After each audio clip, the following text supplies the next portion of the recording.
So I recently seen my doc and I asked him was something covered on my insurance. And he said, well, I'll check. So then a few hours later, I got a text from this place called Doorbell Health and said, hey, we talked to your doc.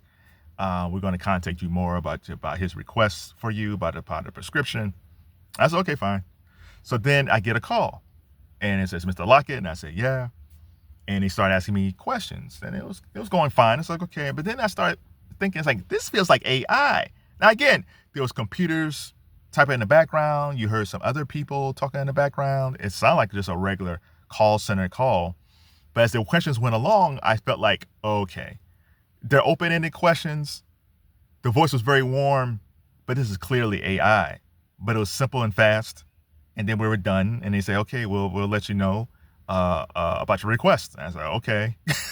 I hung up the phone. And immediately I started thinking from an economic standpoint, what's this going to do to the American economy? There's a lot of people who work at call centers across the country. And again, there's always been problems already because a lot of those jobs was shipped overseas. In a lot of ways, we built up the middle class in India. And no offense to them, but, you know, a lot of these corporations, these greedy corporations wouldn't pay American workers. So they shipped these jobs overseas, built up like economies like in India. But it seems like now, like even those jobs that they shipped overseas going to get wiped out because now they just like, well, we don't have to pay anybody overseas. We can bring these jobs back. But the thing is, you're not going to pay anybody here in this country. You're going to go full AI. And I keep on asking this question.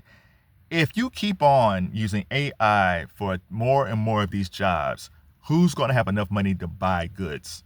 Who's going to go to Target or Walmart or Giant Eagle or Kroger's or Piggly Wiggly? Like who's going to go to any of these places? And because people aren't going to have enough money. What if you got to get your roof fixed? Well, you got to get your car fixed. Pretty soon, we're going to be a fixed economy society and everybody's going to get like a $2,000 check every month or a $1,000 check every month because there's not going to be enough jobs because these greedy bastards don't want to pay anybody. Speak of these greedy bastards. So if you're a company and you say, hey, we're going to automize everything, we're going to make everything AI, that's fine. But that means you don't need a CEO and all these VPs, all these other executive VPs, and all these managers. Oh no, those jobs, they're knocking off the bottom people first. Because what's customer service jobs? What are they, like $10 to maybe $20 maybe? So you're knocking those jobs out. But do you need a bunch of VPs? Do you need a bunch of district managers? No. These companies might actually end up being a CEO and a few people and nobody and some techies and nobody else.